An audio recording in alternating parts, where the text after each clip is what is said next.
लोकसभा निवडणुकीची घोषणा झालेली नसली तरी राजकीय रणधुमाळी मात्र सुरू झाली। महायुतीत जागा वाटपावरून रस्सीखेच सुरू आहे। महायुतीमध्ये भाजपने 30 ते 32 जागा लढवाव्यात असं केंद्रीय नेत्यांचं मत आहे आणि अशातच छत्रपती संभाजीनगरच्या जागेवर भाजप आणि शिवसेना आग्रही आहे।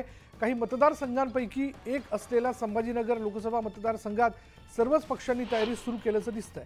शिवसेनेचे आमदार संदीपान भुमरेंनी संभाजीनगरच्या जागेवर दावा केलाय। संभाजीनगर हा शिवसेनेचा बालेकिल्ला आहे आणि त्यामुळे ती जागा शिवसेनेला मिळावी असा आग्रह शिवसेनेकडून माजी खासदार अतुल सावे लोकसभा निवडणुकीसाठी इच्छुक आहेत। त्यामुळे भाजप ही संभाजीनगरच्या जागेकरता आग्रही आहे। अधिक माहिती जाणून घेणार आहोत आमचे प्रतिनिधी सिद्धार्थ गोदाम आपल्या बरोबर आहेत। सिद्धार्थ, छत्रपती संभाजीनगरची जागा अर्थात महत्त्वाची जागा मानली जाते, अशा वेळी कोणाकोणाची यावरती दावेदारी आहे?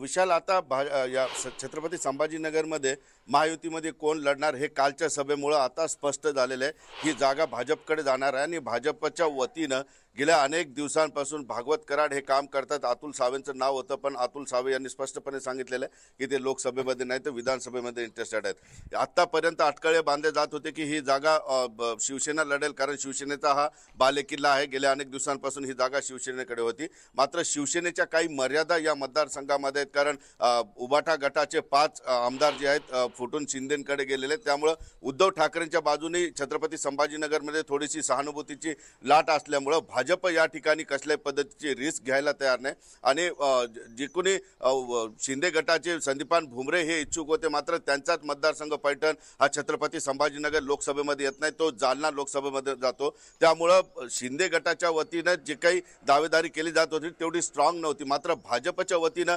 भाजपकडे असलेलं स्ट्रॉंग नेटवर्क असेल, त्यांच्या कार्यकर्त्यांचं जाळं असेल आणि ओबीसी मतदारसंघामध्ये ओबीसीचा जो काही आकडा आहे त्या आकड्यानुसार भागवत कराड हे यांना शब्द दिला होता। गेल्या अनेक दिवसांपासून ते काम करत होते, कारण मनोज जरांगे पाटील यांच्या आंदोलनानंतर मराठा वर्सेस ओबीसी असा लढा छत्रपती संभाजीनगरमध्ये होऊ शकतो। मराठे जर एकत्रित झाले तर ओबीसीचा टक्का मराठ्यांपेक्षा जास्त लोकसभेला छत्रपती संभाजीनगरमध्ये आहे। त्यामुळे भाजपने हा मतदारसंघ गेल्या 7 ते 8 महिन्यापासून आपल्याकडे ठेवण्याचा प्रयत्न केला होता आणि त्याला नेमकं अमित शहांची जी सभा काल झाली त्या सभेमध्ये त्यांनी स्पष्ट सांगितलेलं आहे की नरेंद्र मोदींना छत्रपती संभाजीनगरमधून एक सुंदर कमल तुम्हाला पाठवायचं। या शब्दाचा अर्थ आपण असं लावू शकतो की छत्रपती संभाजीनगर हे भाजप लढवणार आहे आणि भाजपच्या वतीनं भागवत कराड यांचं नाव सर्वोच्च स्थानी आहे, कारण भाजप कराड गेल्या अनेक दिवसांपासून या ठिकाणी काम करतायत।